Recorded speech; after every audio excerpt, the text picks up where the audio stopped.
recuerdos de un patio de autobuses de un colegio de curas donde aprendí a morder las manzanas cuando estaban maduras, a escapar por la ventana de la clase de latín. Mi infancia son recuerdos de un oso de peluche, amigo de Al Capone, de Plasti, de Coro, de Spinetta, de Playmobil, de mágicos estuches, de los rombos que anunciaban el amor, de las pajas furtivas, de las cajas de tizas, de veranos rellenos de gominola, de la brujería, del olor a María, de la chica que me dijo que no la dejara sola. Álbumes de fotos, sueños que se vuelven locos, recuerdos con sabor a caramelo. Hoy subo al desván buscando un lugar donde el tiempo al pasar cepillara los dedos.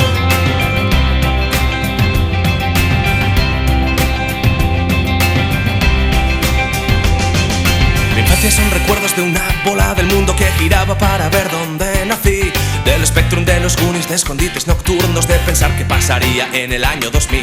Mi infancia son recuerdos de recalices rojos, de los 5 de domingos gritando gol, de aprender del silencio, de besar con los ojos, de pensar si podría apagarse el sol, del tabaco escondidas, de rodillas heridas, de gaviotas que cantaban Duncan Du, de un reloj sin agujas, de los cuentos de brujas, de querer crecer como crecieras tú. Álbumes de fotos, sueños que se vuelven locos, recuerdos con sabor a caramelo. Hoy subo al desván buscando un lugar donde el tiempo al pasar cepillara los dedos, cepillara los dedos.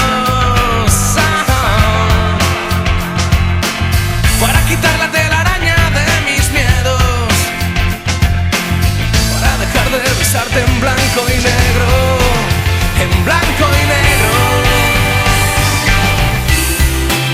Álbumes de fotos, sueños que se vuelven locos, recuerdos con sabor a caramelo. Hoy subo al desván buscando un lugar donde el tiempo al pasar cepillara los dedos.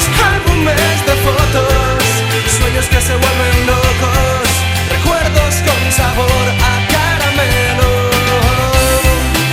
Hoy subo al desván buscando un lugar donde el tiempo al pasar cepillara